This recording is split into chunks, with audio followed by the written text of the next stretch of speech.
going to have too much pace. And he scores the opening try. Beautiful inside ball from Leo Lifano to Tauboy Folau. No way. Here's the pace of Corey Toole. Boy, can he go. Beats Salakai Lontop, now gets it to Fluke. Flicks it infield, Fitman right. Uru off the hip. Oh, it's razzle, it's dazzle, it's a Reds classic.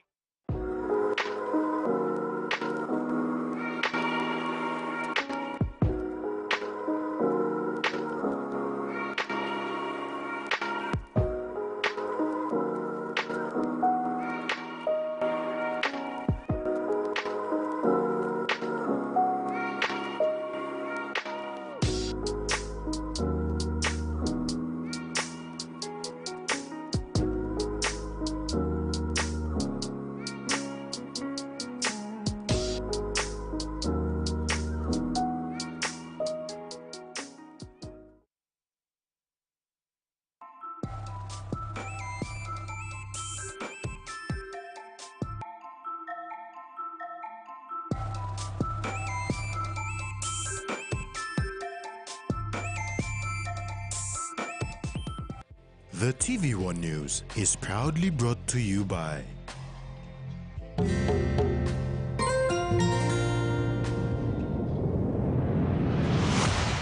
BSP, our bank, our people.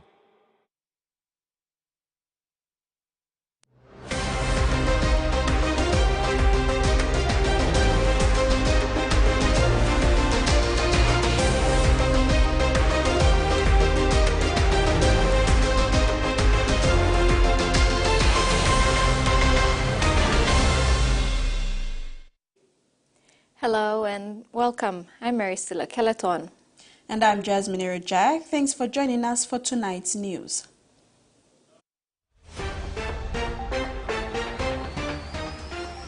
In this edition, PM directs for completion of backdate process. KMHL gives 72 million kina in dividends to state, and Vipers link up to Super League club.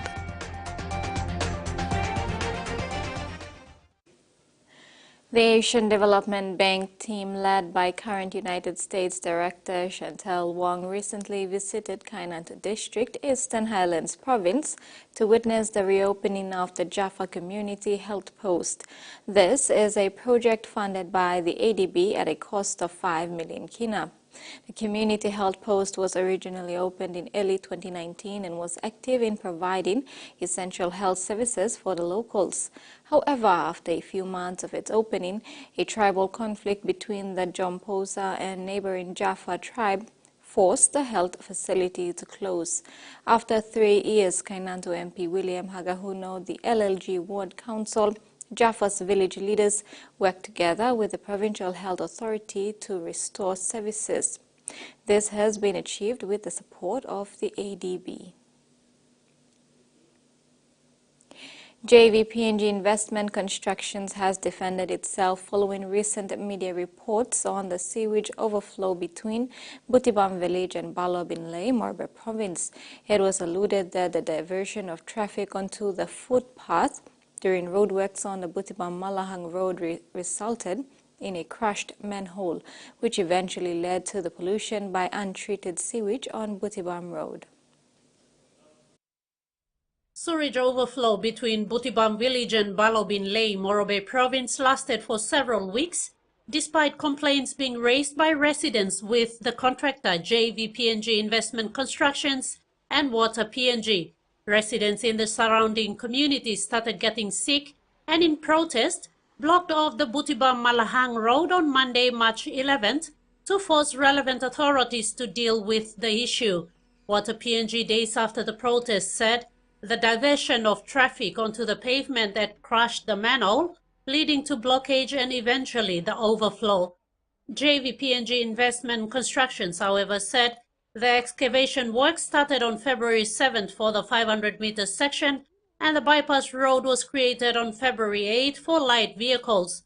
Project engineer Peter Garalom stated that barriers were placed to protect the manhole, with only light vehicles allowed to pass this access road. However, the leakage was spotted days after the traffic was traveling on the bypass access road. On February 19th, The sewage leakage was first cited and reported by a JV PNG IC site supervisor, who immediately called Water PNG to address the issue. It was reported that Water PNG inspected the overflow for the first time on February 29th, 10 days after the sewage leakage was first cited and reported. However, nothing was forthcoming until Butibam villages and the surrounding communities blocked off the road on March 11th in protest of the health hazard. On Monday, March 18th, the Lay Chamber of Commerce advised its members that the sewage issue has been fixed. Karolom said the issue should not have turned into a blame game. Instead, action was needed to rectify it. He said JV PNG IC has done its best as a responsible contractor and will always be careful to avoid such hazards. Ruth Rungula, TV1 News. Timely assistance reached communities surrounding the Kurumbukari mine in Medan province. The people were affected by floods due to heavy rainfall that started on March 10. Ramu Nico assisted with food and other necessities. Bags of rice, bottled water, canned fish and cartons of biscuits were given to people living along Banu Bridge in Usino Bundi district on Friday, 15 March. Plastic canvases and tents were distributed for makeshift shelters as rain continued to pour. The flooding affected over 500 people. It created a floodplain of 5 kilometers along the Ramu River. Water levels were up to 18 feet deep. The flooding started on March 14. Water levels started rising in the late hours of Tuesday, March 13, and it did not subside for 2 days. By Saturday, March 16, the flood had killed most of the livestock, destroyed homes, food gardens, and water sources. In a statement issued Wednesday, Chief of Defense Commodore Philip Polewara acknowledged the recent discrepancies in salary payments to its service personnel. In a press conference this afternoon, Prime Minister James Marape gave an update on the cause of these discrepancies. Acting Chief of Defense Commodore Philip Polewara in a statement on Wednesday said, "The Defence Force understands the significant impact this issue has on their valued members and their families. He sincerely apologized for any inconvenience caused." Polewara further stated that the PNGDF is committed to ensuring its personnel receive their correct entitlements promptly. He says, "We are working diligently with key government institutions, including the Department of Personnel Management and the Department of Finance, to identify and rectify the cause of these discrepancies as quickly as possible." Meanwhile, Polewara announced that all annual recreational leave and higher duties allowances and other allowances will be put on hold until the 3% increment and backdate process is complete. Furthermore, Prime Minister Marape gave an update on the cause of the pay discrepancies. People who are supposed to be at work not working. This was established, the Defence Force, the Department of Defence, who was supposed to input their personnel's pay record update, was sleeping on the job. Someone was not working again, just like we had in finance.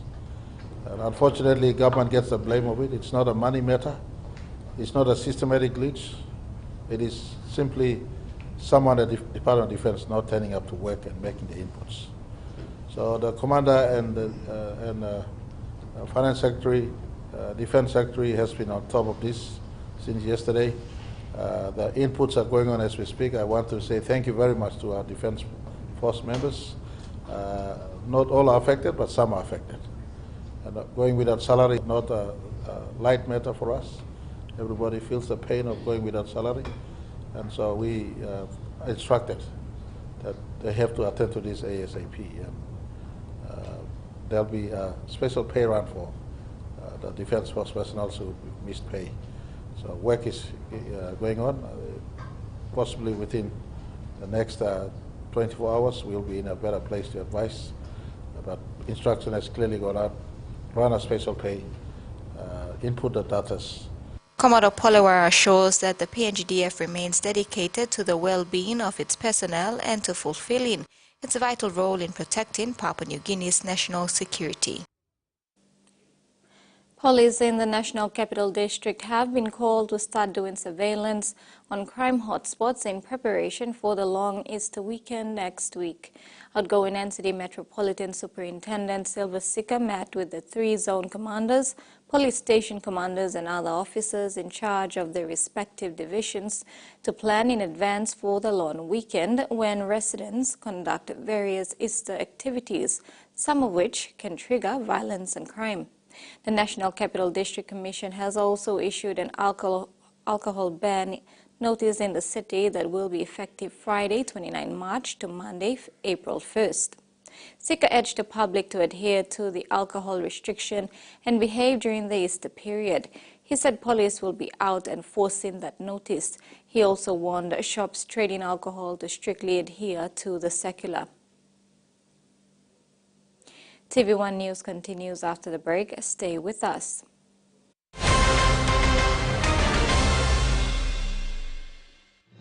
Experience a convenient and smarter way to do your banking with BSB Mobile Banking. You don't have to leave the office or your home to pay for bills. You can view your account balance, transfer funds, top up phone credits, or purchase easy pay units wherever you are.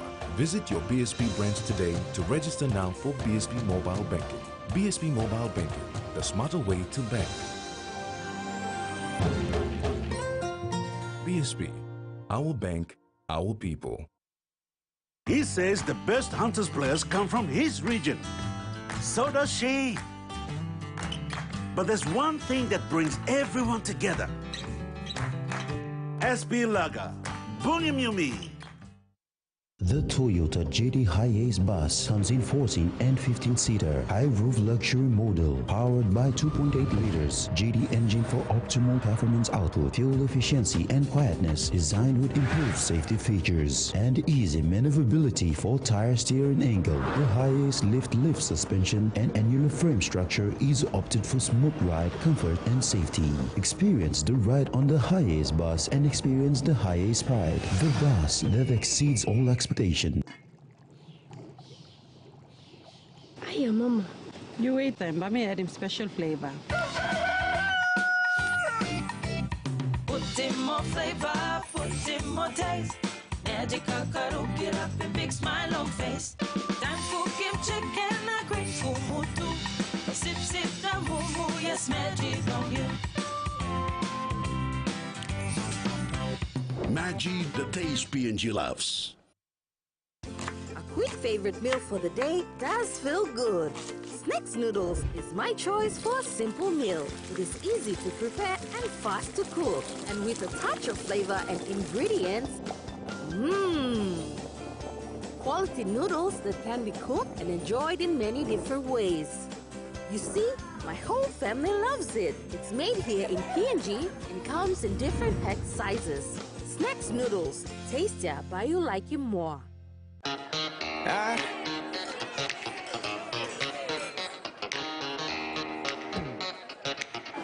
Superstition ain't the way.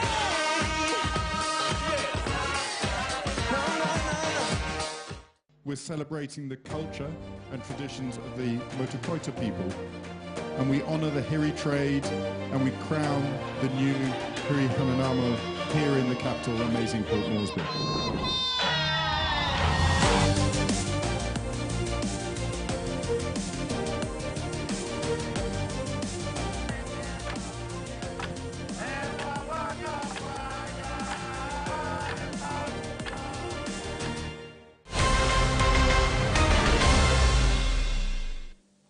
Welcome back.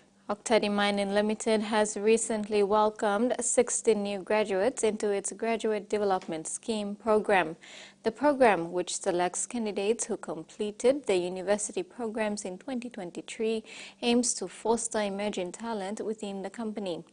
Jesse Pyle, OTML's General Manager of Social Performance and Sustainability, encouraged the new intakes to seize the opportunity to learn from experienced colleagues. Notably, OTML highlighted the career progression potential within the program. The diverse cohort represents various disciplines from prestigious universities, marking another milestone for OTML, which has trained almost 600 graduates since 1988.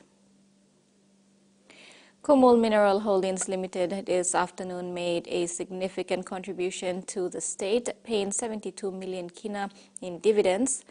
The payment was handed over from State Enterprises Minister William Duma to Prime Minister James Marape in a symbolic cheque presentation.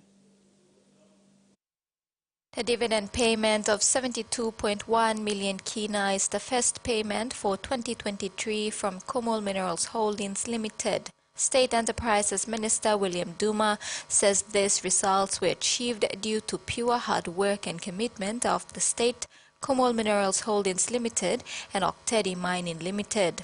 Despite all the negativity, also against the background of political undercurrents, our own company, Kumul Minerals, has been able to deliver another good dividend for the people of our country. OTML recently declared a final dividend of 350 million kina to its shareholders, bringing the total dividend for the year 2023 to 450 million kina. With the board's approval for the mine life extension up to 2050, OTML envisions sustainable growth well into the future. Prime Minister Marape highlighted this afternoon.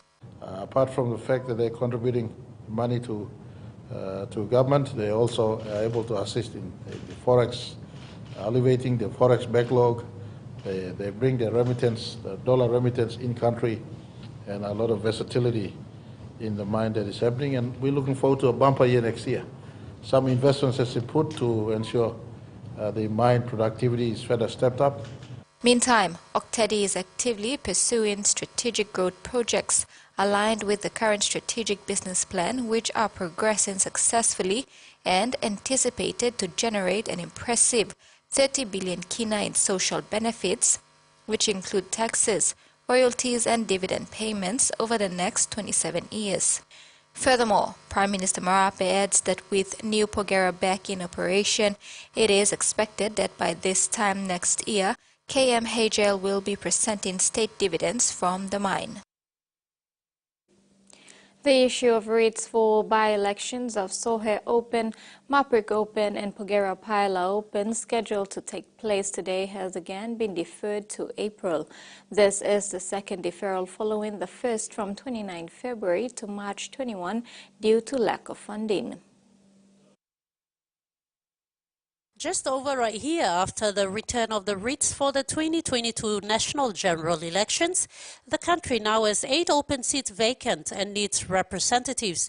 The electorates are Sohe Open, Porgera Paila Open, Maprik Open, Day Open, Medang Open, Kairuku Open, Aitape Lumi and Usinobundi Open. Vacancies in the seats of Porgera Paila, Maprik and Usinobundi are following the death of the incumbent MPs, while Day Open vacancy also arose from the death of the member, but the Court of Disputed Returns also found the election of the incumbent null and void and ordered a by-election.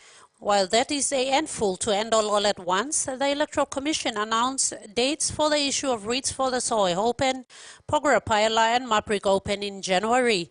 The dates initially scheduled then were for the issue of writs on February 29 and return of writs on or before May 31st.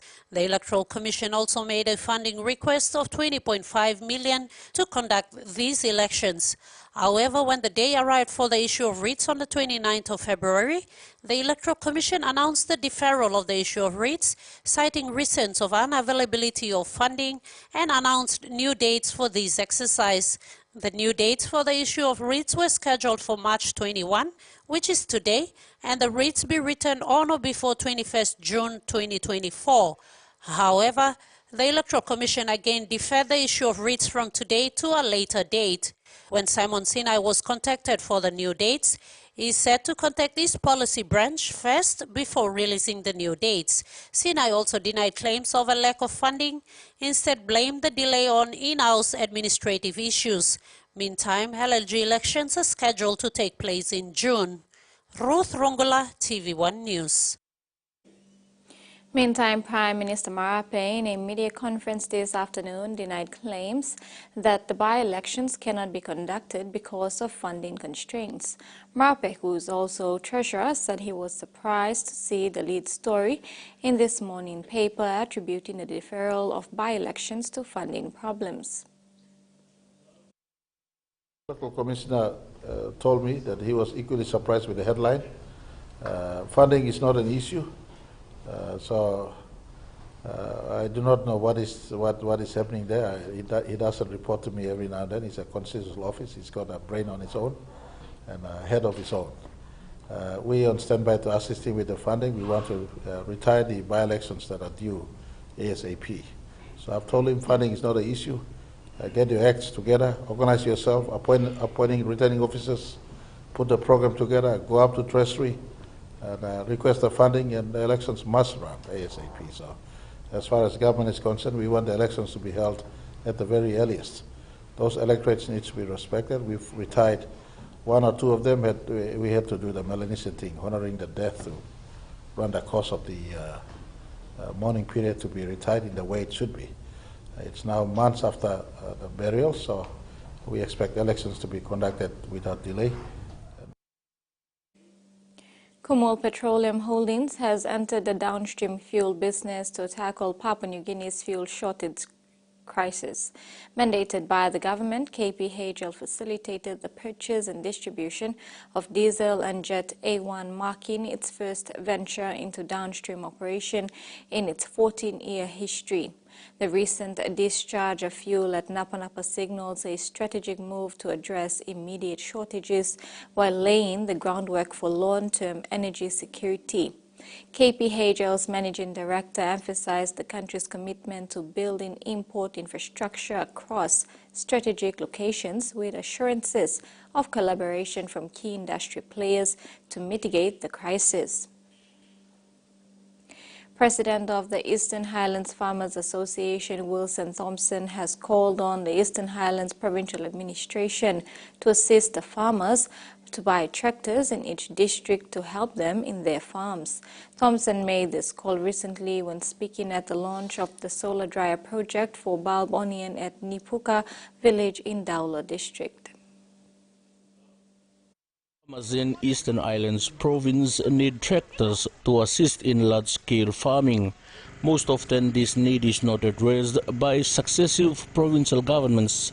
President of the Eastern Islands Farmers Association, Wilson Thompson, said when this happens, farmers tend to do things on their own and with little assistance from the provincial administration.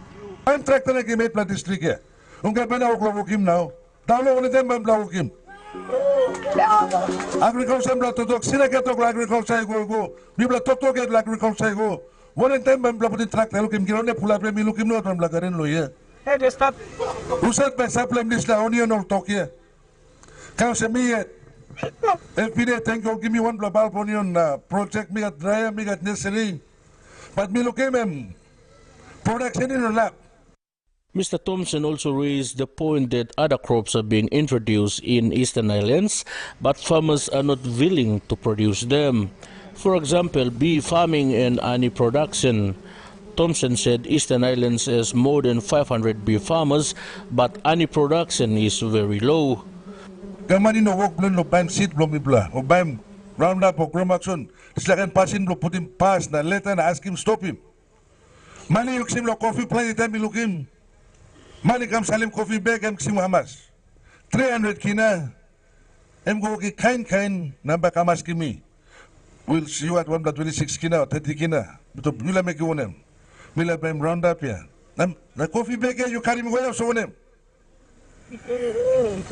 Also coffee by onem. You look at the coffee by look at you, but me blow ko see me yet. Coffee look at the money gonna coffee by less now. So you meet tram lab. Send some passing from the farmers to time balpanin come seed you go buy. Kind of simple potato, hot worker working the current companies or working more clean him na. Sick pin come up or left PD, Nari or Gamano spending big money lo karim come. All come give me black finish.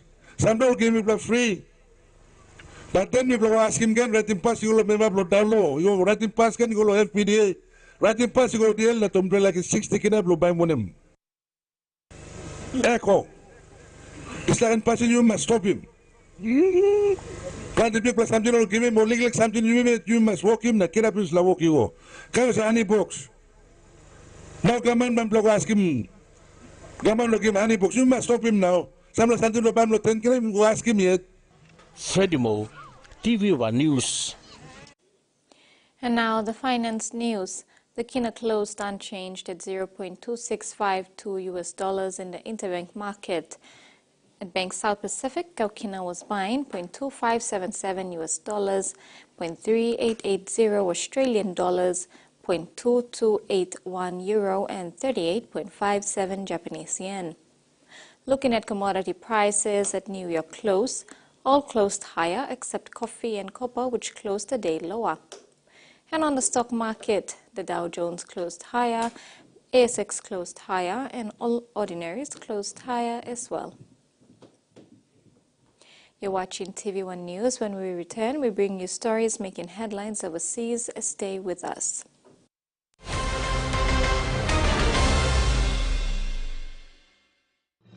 Experience a convenient and smarter way to do your banking with BSB Mobile Banking.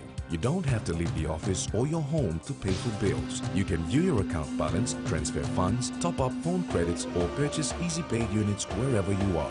Visit your BSB branch today to register now for BSB Mobile Banking. BSB Mobile Banking, the smarter way to bank. BSB, our bank, our people. A true champion is measured by their courage, their determination, and their passion to never give up and to always keep trying. With a delicious Milo and milk taste and added nutrients, Milo and milk is a great way to fuel our little champions with nourishing energy every day. Because true champions give it their all. Milo, PNG and Mia. Find PNG made. When you're spending time with family, when you've got a big day ahead, when you have given it all you've got, when you're putting on a feast, that's when you want the best. That's when you want flame rice. New flame rice. Win him, Olgera. Attention rice lovers! We are giving away 300,000 kina worth of scaled school money. 1,000 kina could be yours. With 300 winners and 4 fortnightly draws, your chances are higher than ever. Buy any 1 kg to 20 kg scale or ori rice, cut out the grown for PNG stamp, put it in an envelope with your name, contact details, and drop it in an entry box at selected outlets. Promotion ends March 29, 2024. Hurry and win big with scale and ori rice. Follow us on social media for more details. Terms and conditions apply. Hardware House is more than just a store. It is where quality meets affordability, where culture is proudly celebrated. Spanning 9 provinces, we pride ourselves in offering top-notch customer support and services. We're more than just a store. We're more than a brand. We are Hardware House.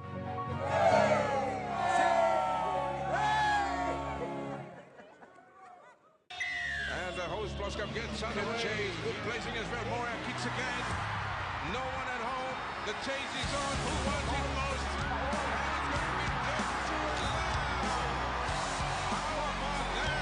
Moore comes up. Blake Moore intercepted by Galliano. He's going to be hard to stop here. Galliano. Gibbons goes himself. Gibbons is over.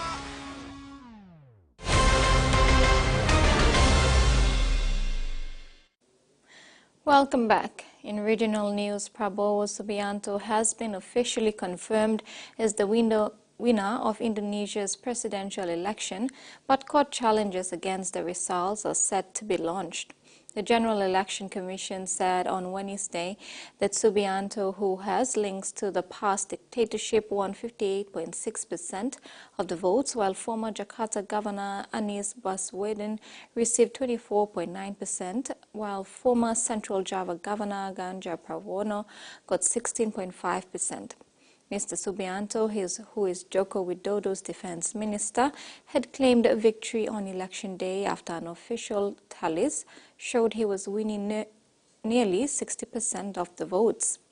Nearly 5,000 police officers were on alert in Jakarta, anticipating protest from the losing candidate's supporters. The Election Commission's headquarters were barricaded with razor wire. About 300 demonstrators held banners and signs criticizing outgoing President Widodo for supporting Subianto and alleging widespread fraud. They burned rubbish near the Election Commission compound, along with photos of the president. UK Foreign Secretary David Cameron and Defence Secretary Grant Shapps are expected to make a major announcement about the AUKUS nuclear-powered submarine project and sign a significant status of forces agreement. A lot of cooperation between the UK and Australia on military matters, but what this agreement will do will just make it easier, for example, for British military personnel to come to Australia. It puts a framework in place for that, and for Australian forces going to the UK if necessary, as well as making it easier for the two militaries to do things like share fuel supplies and the like down the track. So this is all about making it easier for both sides to boost what's called interoperability. And there's also a bit of symbolism at play. The UK signalling that it wants to be a major player in the Indo-Pacific and that it sees Australia as a major partner in that endeavour. What are we likely to see around Australia's plans for a nuclear submarine? Well, of course, the focus is typically on the United States, understandably, when it comes to the AUKUS Pact and Australia's plan to develop a nuclear-powered submarine of its own. But, of course, the UK is also a member of AUKUS and is an indispensable part of this attempt to try and get Australia a nuclear-powered submarine capability. Now, we're expecting over coming days all four ministers, that is Richard Marles and Penny Wong and their British counterparts, to go to Adelaide, as well as their talks today in Canberra. And we're expecting a major announcement in the AUKUS space. The broad expectation is that BAE, the British company, which has already got a substantial presence in Adelaide, it's building frigates there, that it will be announced as a major player in the effort to build those second-generation AUKUS submarines in Adelaide. The theory or the hope is that they'll be in the water from the 2040s. So that's a pretty substantive moment, or a pretty important moment in AUKUS. But of course, there are still huge, formidable technical, political, and other hurdles that all three countries face in this enormously ambitious endeavour to try and develop nuclear-powered submarines. So it is a substantial announcement, taking Australia further down that track, but there is an awful long way still to travel. Solomon Islands Prime Minister Manasseh Sogavare has praised China's political system and suggested that democracy leads to moral decay and gay marriage in a fiery pre-election speech in the province of Malaita. ABC reported that in a campaign rally in the regional capital Auki, Sogavare again lavished praise on the Chinese government, saying his government's decision to switch diplomatic recognition to Beijing put Solomon Islands on the map. Speaking on the Chinese government, he said China was no longer a communist nation and had come through 70 years of reform, saying they had adopted a socialist system of government that was Chinese style.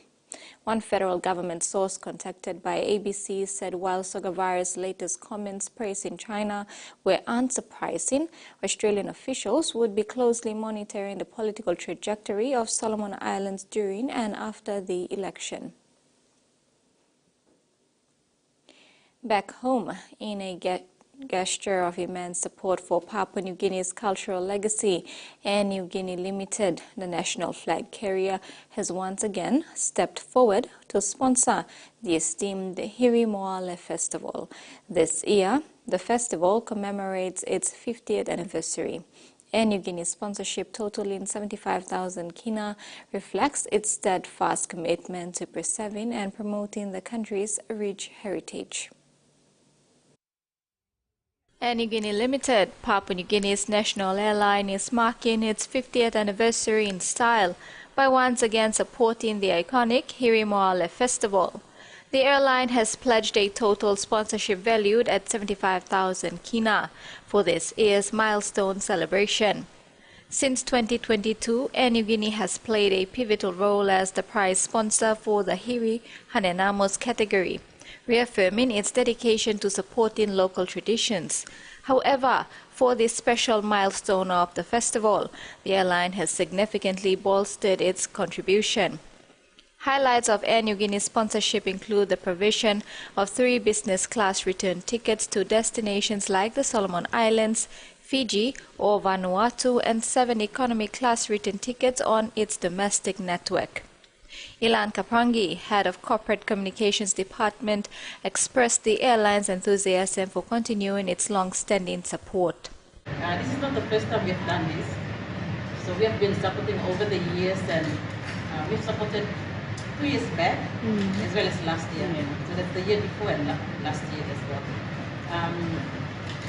Yes, the national airline, we're proud to support a festival that signifies cultural inheritance and contributes to tourism in Papua New Guinea.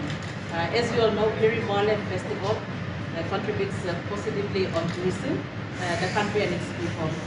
It also continues to protect and preserve the cultural heritage of the younger generation of Papua New Guineans, and especially the Boto Koitabu and Sam.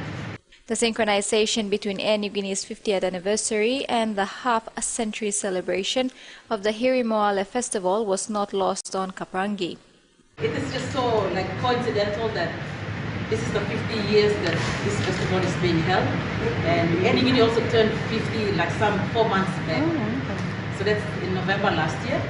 So we could say maybe this festival could have started, say, some 3 or 4 months after Air Niugini first started its operations.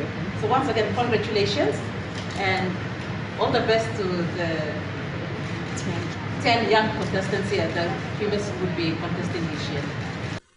The sponsorship from Air Niugini is expected to play a crucial role in ensuring the success of this year's festival, scheduled to take place over 3 days from the 22nd to 24th of March.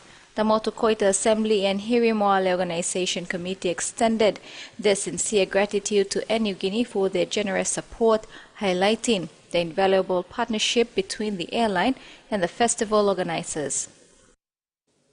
After 30 years, insurance services have now been formally brought back into the autonomous region of Bougainville through a partnership with Capital Insurance Group. On 28 March, the autonomous Bougainville government and the Capital Insurance Group came together to launch the opening of its branch in Bougainville, signifying the return of this vital service. The re-establishment of insurance services on Bougainville is a key priority of the Toroama Nisira government to ensure that the ABG facilitates the provision of safeguard mechanisms for businesses to establish and grow, and to make Bougainville attractive for investment. The insurance company will collaborate with clients in Bougainville to assess their assets and provide recommendations on preventing losses and damages before they occur. In light of expanding connectivity in all corners of the country, the National Information and Communication Technology launched a new Universal Access Service branch at Rangeview Plaza recently. This is a step toward the government's efforts to expand internet access across Papua New Guinea. The Department of Information and Communication Technology and the National Information and Communication Technology opened a new branch of the Universal Access Service at Rangeview Plaza in Port Moresby earlier this month. In officiating the opening, Minister for ICT Timothy Masiu defined the distinction between NICTA's regulatory role and the UAS's operational focus. NICTA regulates the ICT industry through the issuance of licenses and resources such as numberings and spectrum as well. UAS secretariats must focus on identifying unserved or underserved remote areas in the country. Masiu urged the UAS to collaborate with all ICT operators to ensure connection all around the country. By connecting these areas, I am referring to 4G coverage where our people will have access to internet on their smartphones that will enable them to engage in e-commerce, e-learning, and range of other e-services. This is an operational arm of Dividend. I think the facility is open to all the telcos, our clients, our licensees, to walk in, have a little bit more discussions and see how best collectively we can combine our efforts and deliver services to those areas that are unconnected. Minister Masiu congratulated the work of the NICTA board in establishing an independent UAS branch. He concluded saying the separation of functions will ensure the UAS focusing solely on delivering crucial connectivity services. Jasmine Jack, TVWAN News. And that ends the news segment. Over to you, Jasmine. Thanks, Maricela. We'll have your news in sports after the break. Stay with us.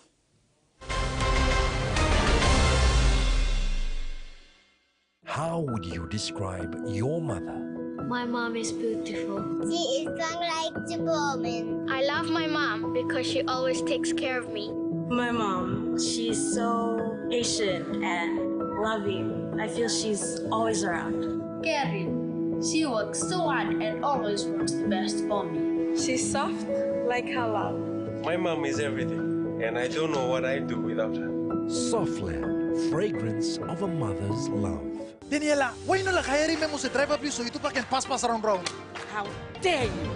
Digicel's TV's 80 channel plus 5 Filipino plan keeps you entertained with 80 channels of world-class entertainment plus 5 Filipino channels for you to follow more of your favorite Filipino drama non-stop. That's right, you'll always keep up with your favorite Filipino dramas. It's game over for you. When is she going to stop making up stories? Margaret, that's enough. This is my only chance to get my daughter back. What are you talking about, Fina? Gael.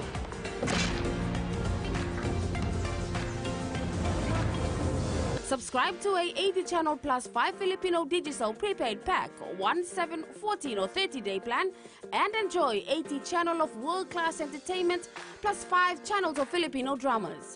Dial *515# to subscribe now. Digicel TV. More channels, more choice, more value.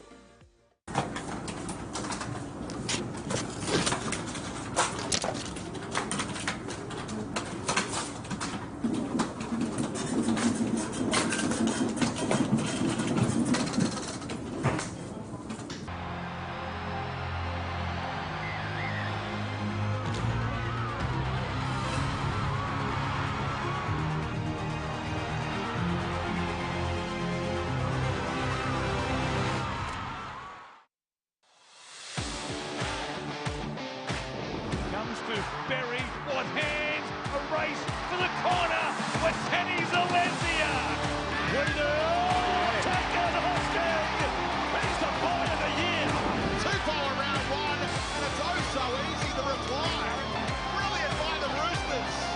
He's sliding down heavily to Moale, and the Rabbitohs are now back to back.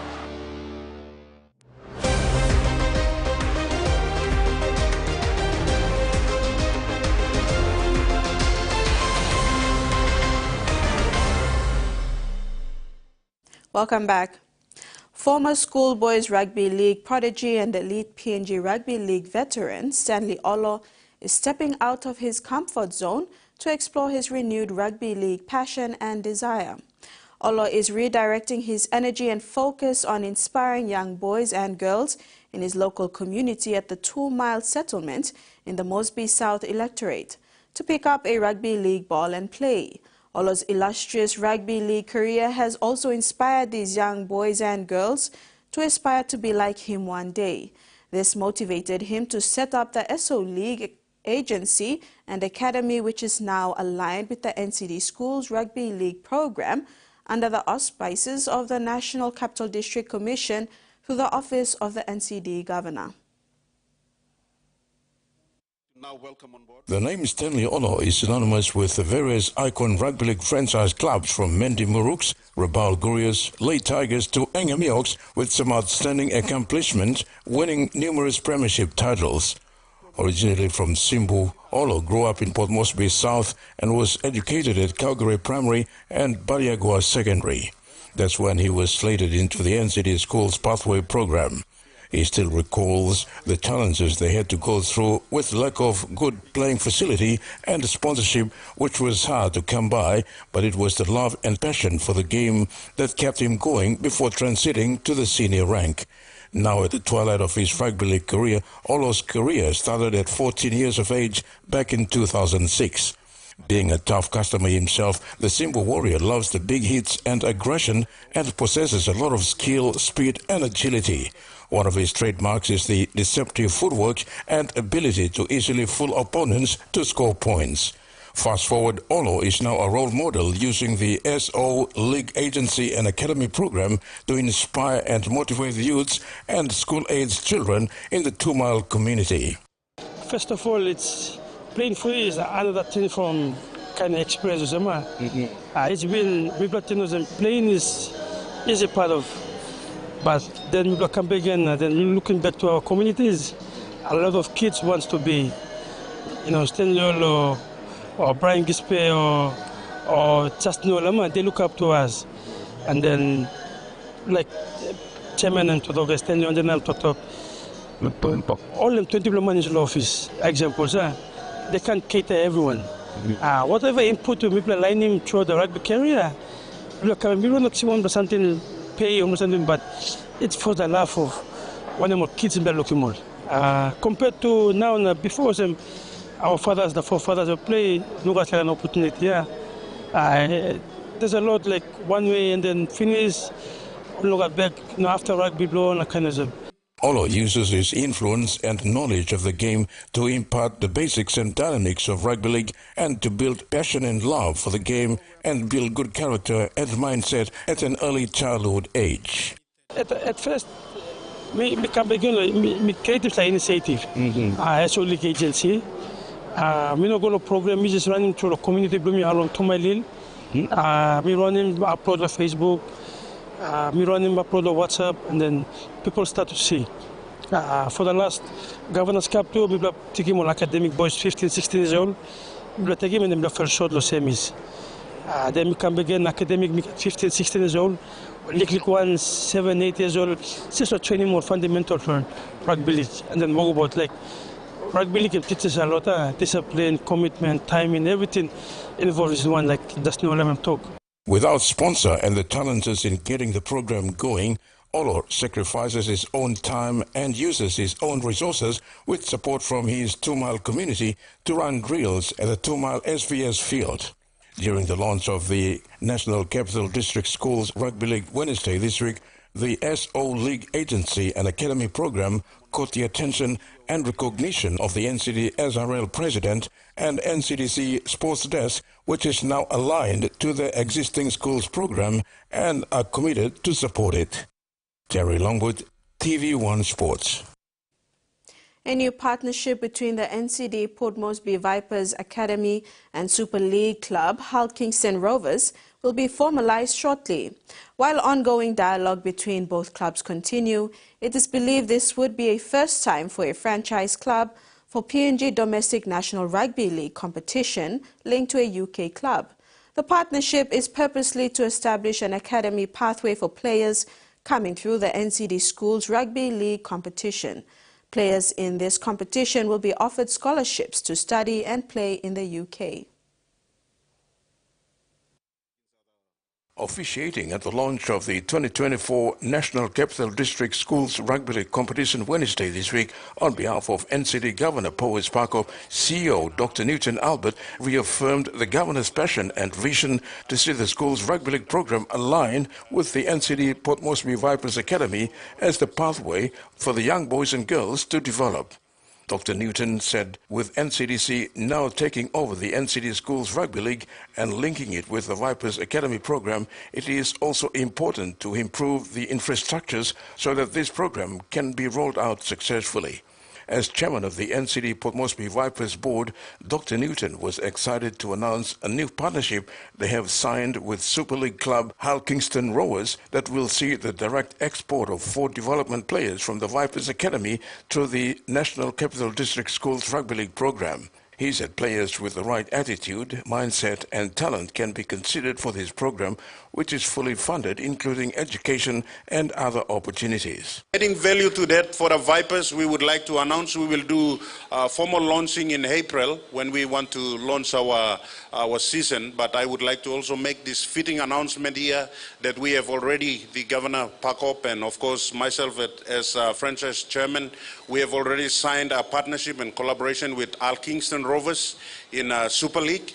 And of course we will have, every year we will have direct infusion of 4 of our development players, which is certainly going to come from this pathway. We will select the best from that and they will directly go into the Super League pathway of Al Kingston Rovers. So that is adding value to this. So young people with the right attitude, the right mindset, and of course the talent, added talent, they can go in there and they will be fully funded in terms of education and other opportunities that they be able to get into. They'll be fully funded, and this is a collaboration between us. Thank you to NCDC, who continues to support our franchise Vipers, and those are things that we are tapping into to add value to this pathway. He said this year they will be sending 2 players from the National Capital District Schools Rugby League program on scholarship, which will be officially announced when the Hull Kingston Rovers CEO and club representative arrive in Port Moresby in April for the formal launch. The launch will coincide with the NCDC Port Moresby Vipers 2024 season launch. This year we'll be sending 2, so those 2 haven't been announced yet, but of course we will rely heavily on Arnold and our academy team to send the first 2 to Al Kingston. The CEO and one of their senior reps is going to come in April, and we will definitely do that launching. But those are pathways and things that will add value to our young people here, so they know that there's a prize, there's a reward, so they continue to work hard. But more importantly, of course, the values that we impart to our young people is very, very important. Terry Longwood, TV1 Sports. Former Hunters and Warrington Wolves new recruit Roderick Tai is set to make his club debut in the Challenger Cup this weekend. Tai will debut against Emmanuel Wynne's London Broncos this Sunday, 24th of March. The former Hunters centre will line up alongside some former NRL players, Matt Duffy, Paul Vaughan and George Williams, for his debut. The Challenger Cup debut allows the PNG international to make a first impression. Tai was impressive for PNG Kumuls in the 2021 Rugby League World Cup, attracting interest from Wolves and the Dolphins in the NRL. He later signed with the Wolves. Tai was the first signing of rookie coach and the South Sydney Rabbitohs legend Sam Burgess. All eyes were on Marie Kaipu and Michaeline Butubu of Hekari United in Wednesday's OFC Championship League semi-final match against the Fiji's Labasa FC. But Phyllis Pala emerged out of their shadow to snatch the Player of the Match award. Pala attributed her award to team effort and commitment to stay in the grind and defeat Labasa 2-0 in extra time to book a spot in the grand final. In the 2-0 victory match between Hekari United and the resilient Labasa FC of Fiji, there were a couple of standouts, including Phyllis Pala. While others contributed immensely to turn the tide around for Hekari United, Pala's work in the middle was up and on top. She was threatening with her speed, proving critical attack for the Red Army, who took the pitch as favourites to win the match. Pala's contribution to the team's victory did not go unnoticed, as she was awarded the Player of the Match for being the best on the ground. Pala attributed her Player of the Match achievement to the team's overall performance.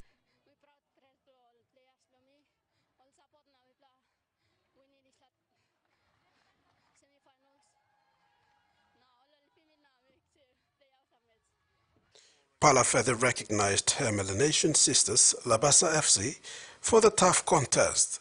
She said both teams put up a fair effort to qualify for the final, but it was the Red Army that came out on top.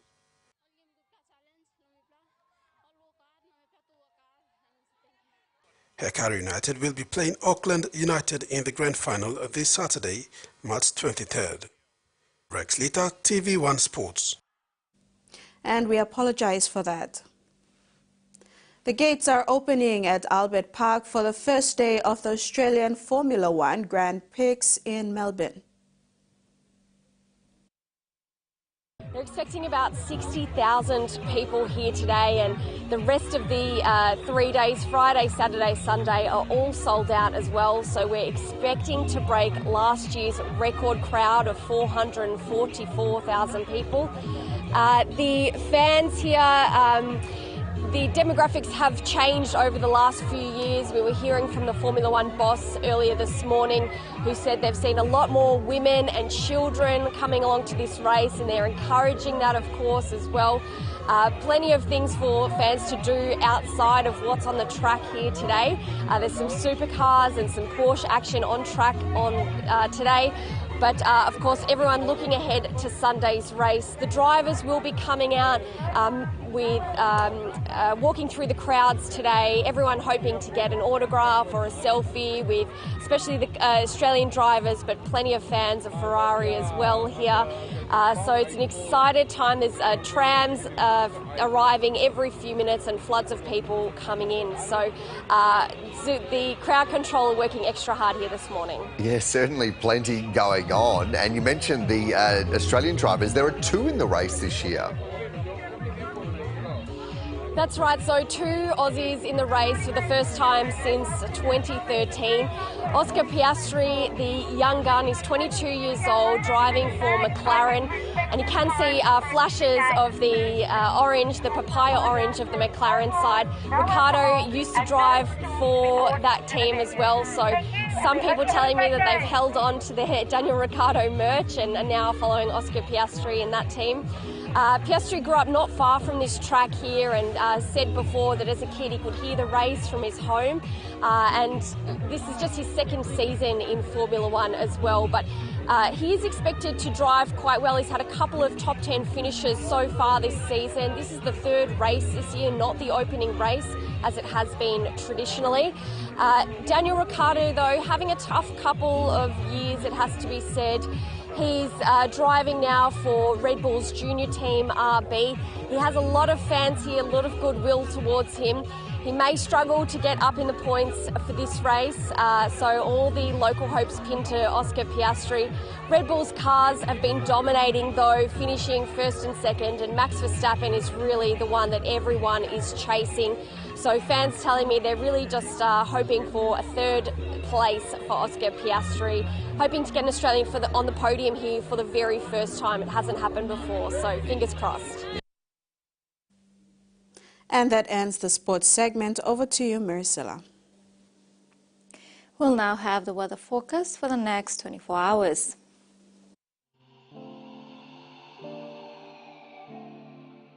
Southern, scattered showers and isolated thunderstorms. Port Moresby and Alotau cloudy with some showers. Omase, scattered showers and thunderstorms.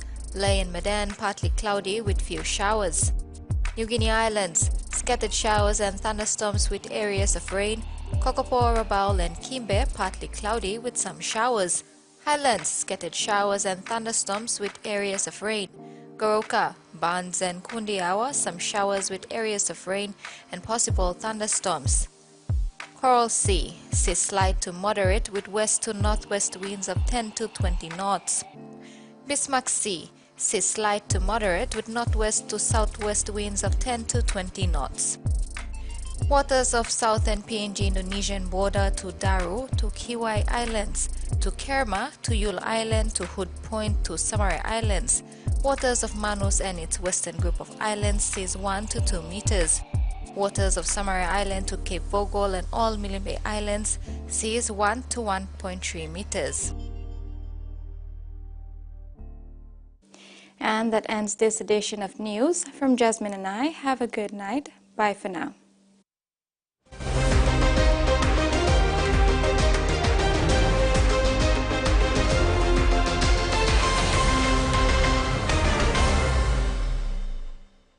The TVWAN News was proudly brought to you by